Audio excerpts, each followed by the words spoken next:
Hello, everyone, and welcome to another episode of the Financial Advisors Want to Know podcast. I'm Catherine Tindall. I'm a CPA with Dominion. We're a CPA firm specializing in advisor firms. And on today's episode, I have a very unique guest for you. I have with us today Adam Gilbert. He's the founder of MyBodyTutor, which is a program that simplifies the weight loss process into practical, sustainable behaviors that help you lose weight and keep it off. Adam has made a career out of getting results for clients who have, quote, tried everything. And I think just to give a little segue of this is, for you advisor listening, you're probably like, why is she having this topic on the show today? And for me, it's coming from a place of a personal benefit that I've gotten out of working with Adam and his team. And, after I had my first daughter several years ago, using Adam's program and while running a firm and doing all sorts of crazy stuff, I was able to lose like 70 pounds of weight, which was a lot. I had had some health issues and stuff in the past, and that's a really big accomplishment in and of itself. But the reason why I wanted to have Adam on the show is because some of the benefits that I got out of working with his program were well beyond just, personal physical benefits, and that a lot of the techniques and the skills and the things that I learned on that program were all things that I then was able to transfer into my work on my firm. And so that's why I wanted to have Adam on the show today, because I think for a lot of advisors, it's so easy for us to get into technical topics. But it's really, a lot of times it's doing the simple stuff right and doing the basics right is how you're really going to unlock some serious change in your life. And so that's why I wanted to have Adam on. So thanks for coming on today, Adam. Of course. Thanks so much for having me. This is great. So, as I was mentioning, most of the advisors who listen to this show are running, practices, they're growing practices. Life is crazy. Families going on at the same time. Clients have needs, this, that, and the other. What kind of message do you think people should hear in terms of like a place to start when it comes to thinking about their own health and framing kind of what importance they have for their own health needs when it comes, compared to all the other things that are pulling their attention in their life? Yeah. I mean, listen, I totally get it. We're all juggling a million responsibilities, and we often push down the important things for the quote unquote urgent things. Mm-hmm. And what I've learned is that health at the expense of your, or I should say success at the expense of your health is not really success. And so many of us are prioritizing work over our health. And the reality is the ultimate productivity tool is actually better health. And we've been at this for 17 years now. We started this in 2007. And time after time, people say they always go on to have the best year of their career after they start focusing on the fundamental things like their health. And I think so many of us are obsessed with, the latest app, the latest gadget, the latest this to do more, to be more productive. But the best thing you can do is upgrade yourself. And when you do that, it helps you do everything and helps you handle everything so much better. Yeah. And, I can just speak from my own experience, like being able to get kind of my health under better control has been a huge shift. And I would consider myself a pretty well-educated person when it comes to this kind of stuff. So a lot of the time, it's not even just that in my experience, it was like, I kind of, knew the right things, but when it came to actually getting the results of making changes in my life, that's just a really different skill set. And that's a really different thing than, technically knowing, okay, well, calories in, calories out, this is roughly macronutrients you need. And, it's not a knowledge gap. It wasn't that for me. It wasn't a knowledge gap. And so I'd be interested to hear you discuss that a little bit, within like the program and things that you guys have learned of, how do you actually make this like the last program that people do and get those kinds of changes that are, from people who are listening to this are ambitious and driven and, Sure. Pretty good at educating on things they're interested in, but there's a gap there, of why they're not getting the results they want to get. So I'd love to hear your thoughts on, just that topic. Yeah, absolutely. I mean, our thesis from day one in 2007 was it's not necessarily about a lack of knowledge. It's about a lack of consistent action. Mm-hmm. And, we work with people who've written New York Times bestselling diet books, right? The reality is knowing what to do and actually doing it is very, very different. And that's the area we obsess over, is how do we help you implement what you feel like you know how to do, or what you feel like you know you should be able to do. So everything we do is designed to help you stay consistent. And we do that three ways, right? Number one, we come up with a plan that is catered and customized to you, right? We're not just giving you a cookie cutter plan. We're not just saying, eat this, don't eat that, but we're learning about what you like, what your preferences are, what your non-negotiables are. The second aspect of the program that I think is so important is we really focus on what we call your MPH, your mindset, psychology, and habits. Ultimately, your relationship with food, your relationship with stress, things like emotional stress, mindless eating. There's so much of mindset that goes on in all aspects of success, right? Success, so much of it is what's going on between our ears. And that's a big part of what we focus on. Then last but not least, of course, is a lack of accountability. And that's why we offer it on a daily basis. So it's really the combination of those three things: having a plan that's catered and customized to you, really focusing on your mindset, psychology, and habits, and then holding you accountable on a daily basis. That it essentially it does guarantee results. I mean, that's why we've been able to do what we do for so long. Yeah. And I found in my experience working in the program that I didn't realize that I was an emotional eater. I didn't realize that I was making emotional decisions about things. I had no idea to that connection. And it made me realize that there were other parts of my life that I was doing this too. So it was a huge unlock for me to realize, like, oh, I'm like stressed out about something right now, and that's why I'm eating. Like, I had no idea that that's what was actually going on. And then I would get into later situations where it's like, oh, I'm procrastinating this thing that I know I need to get done at work. And it's the same behavior. And so for me, the correcting that behavior just on the food side of things is something that seems so simple. It doesn't seem that important. It seems so minor. It actually translated across a bunch of other things in my life. In particular, my discipline when it came to running my business, my discipline when it came to not shrinking away from things that were hard or emotional, and realizing, oh, this is actually, I'm procrastinating this because this is emotional, or I'm procrastinating this because it's hard. And I just need to use the same skill set of resisting the ice cream as it is having the bad conversation with the employee that I care about, Totally. or the client that I care about. And, so I think for advisors, that's a big piece as well.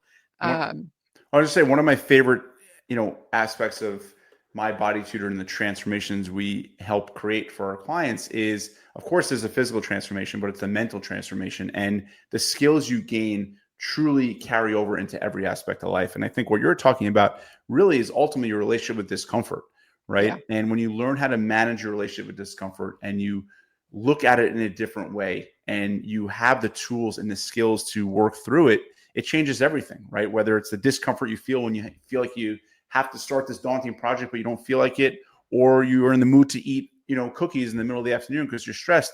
That's all part of it. Yeah. Yeah, no, that's really the nail on the head with the relationship with discomfort. And I think for a lot of people, if they're, if you're trying to run and grow a successful advisory practice, getting comfortable with discomfort and realizing that comfort isn't your actual goal, it can feel really tempting. It's like, oh, well, my goal is I'm going to get to X dollars and X number of clients and X profitability, and then I will be comfortable. And like that's the goal. And I think for a lot of people, like, if you really want to get to the level that you should get at, the goal isn't comfort, the goal is excellence. And that feels really, really different. And once you can train yourself into being used to, okay, like, discomfort is the price for excellence, and that price is worth it. I will pay that price all day long. Now that I know how to deal with it, and now that I know that, oh, this is just the entry cost, and that's okay. Is it's just a huge shift. And I see a lot of people in the industry that I talk to, and, just in general in professional services and just people in general, you come across this a lot where you realize, like, oh, this person is gaming for comfort. That's what they're trying. That's what they're playing for. They're playing for comfort, and switching the game to, no, we're playing for excellence, which is much more rewarding. You're not going to feel empty. You'll have joy. Like, excellence will bring you joy. It will bring you these higher levels of satisfaction than, quote unquote, comfort would ever get you. Well said. Yeah. So another, practical element for this, like, I'm a huge proponent for, if you're an advisor and you're not taking your personal health seriously, you're losing a massive amount of productivity in yourself. But I'm a big proponent of, if you're running an organization and you really see your goal as growing and scaling an advisory firm, this is a conversation that you should probably be having with your employees too. and something that, you have to work with your HR and whatever. And, we can't, push people to do things. But I think a lot of the conversations I have with my internal staff are around, like, how's your health? Like, how's your personal life? You're a person, right? Like, you're not just existing in the 9 to 5 that we work together. You have a whole rest of your life going on. And if you're struggling with things on the personal side of things, that's going to bleed into the work. And, I'm a big proponent of, if you want people to stay long-term on your teams, it's like, you have to be invested in them as people. And that's, really the way to go. What are some of the, like, I know for myself, the improvements I've seen, but do you have any like statistics or stories or things around transformations you've seen people have in terms of like lifestyle changes and, shifts in what they were able to do when it came to, actually making these changes happen in terms of like taking their health in their own hands and working through it? Yeah, sure. I mean, listen, my favorites are the ones where, people say they wake up with brain fog, they have brain fog throughout the morning, throughout the afternoon. And once they transform their health, they just had what they felt like was unlimited energy, and they felt a lot more clear, a lot more focused. They felt like they had a lot more endurance.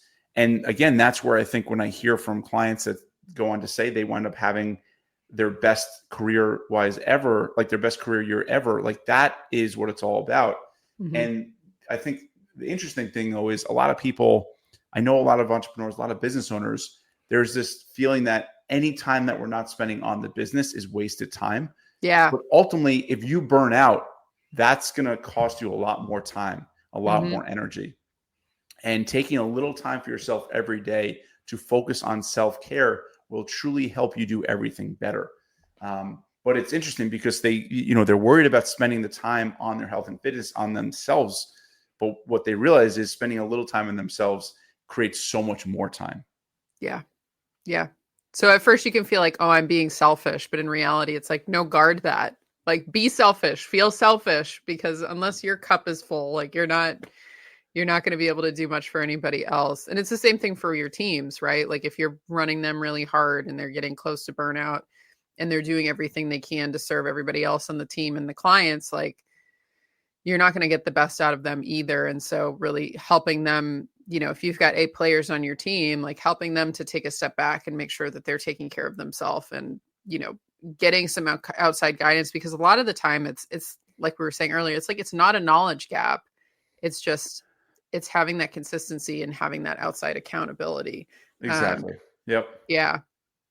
So for people who are interested in what you guys are doing, what's some more background or, information that you think they should hear about, like how the program works, or, what they should know when they're considering something like this compared to, I had done every diet and I had done every, silly thing. And I found that it was fundamentally different working with you guys than those kinds of programs. But, what kind of message do you want them to hear in terms of, describing more specifically the work that you do over at MyBodyTutor?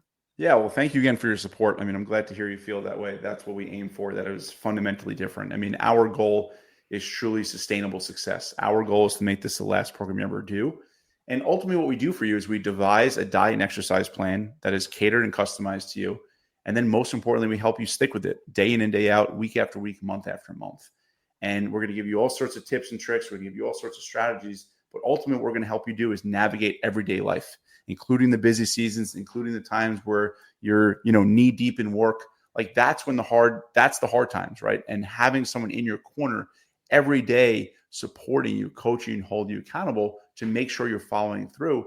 That's the key, right? That's why we get the results we do. So, our thesis again from day one is it's very easy to start all kinds of diets and programs. It's very hard to actually follow through, right? It's very hard to not let life get in the way. And listen, we're not going to make you go to the gym for hours a day or anything like that. Like the first thing we do is make sure this is practical and realistic. And that's one of the reasons why we get the results we do. So, if you need help staying consistent, then I truly believe we're the best solution in the world. So that's what we do. In terms of takeaways, I would say whatever you do, make sure it's realistic and sustainable. I think so often we start these crazy diets, these crazy programs, and there's a part of us that says, I can't wait for this to be over, right? And if you're saying that while you're on any plan, then by definition, it's a short-term thing. So make sure whatever you're doing is sustainable. Make sure there's a focus on again, what I call your MPH, your mindset, psychology, and habits. There has to be a change between your ears. Your relationship with success, right? There's fear of success. There's fear of failure. That in itself is fascinating. But there has to be a focus on that. And ideally, you want some accountability, even more so on a daily basis. So if you have trouble staying consistent, I would love to speak with you because I know we can help you. Yeah, no, and it's one of those things where even if you don't have a lot of trouble staying consistent, but one of the things I always argue with advisors is like, your brain power needs to be associated with your highest leverage activities as much as possible. And if you are having to spend a lot of time tinkering with this and figuring it out and trialing and erroring with it, it's not costing you the weight gain. It's costing you the opportunity cost of, well, if I was able to be 30% more productive or 10% more productive out of this, what would 10% productivity increase be in increased revenue over 1 year? Okay, cool. That's probably pretty significant. All right, well, let's take that over the trajectory of a whole career. And what kind of value have you lost out of the enterprise value of your firm for losing that 10% productivity exponentially added over the course of a whole career? That's like millions of dollars, realistically.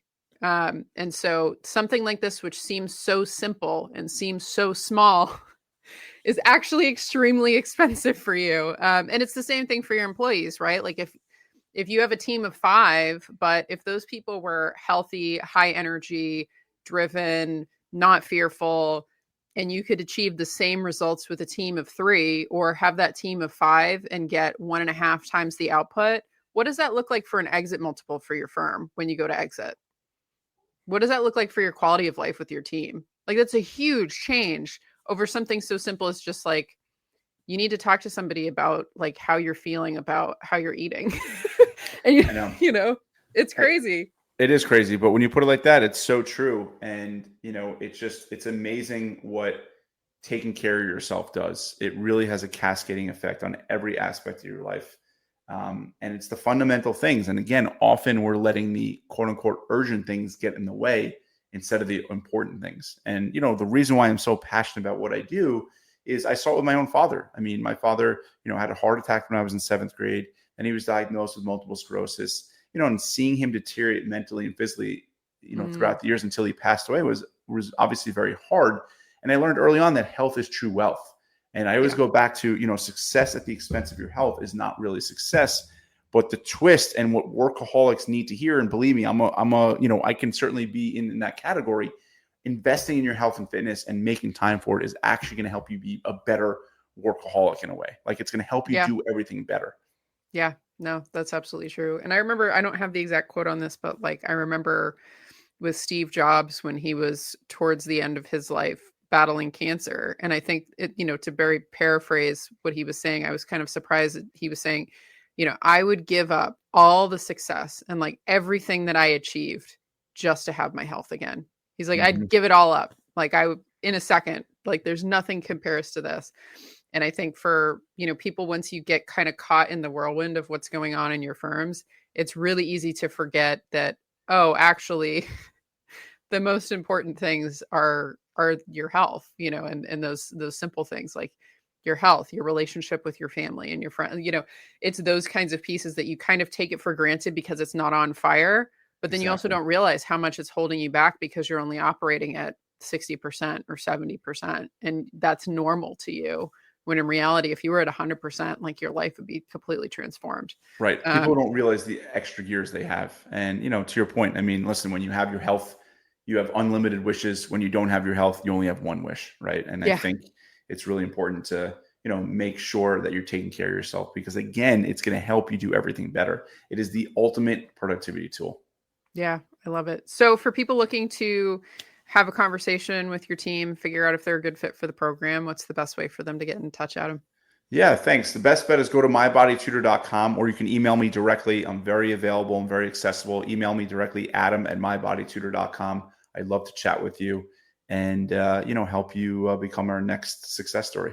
Yeah, I love it. And then for those of you listening too, something to keep in your hat maybe is, maybe even if you feel like you're really on top of your game and everything like that, think about this for your team. Think about this as how could this be a benefit for our team? It's something that I'm implementing in my firm of offering this to employees who want to do it because I know that it's just going to help them get where they need to be personally and also just investing in them as people. So even if, you feel like you've got your own situation on lock, it's, is this something that could be valuable for your team and a benefit that you can have to really show them that you're investing into them and their well-being. So, but I want to thank you, Adam, for coming on the show. It's a message that I'm passionate about sharing about, and it's a little atypical for, the program, but I think it's something that people really need to hear and take seriously.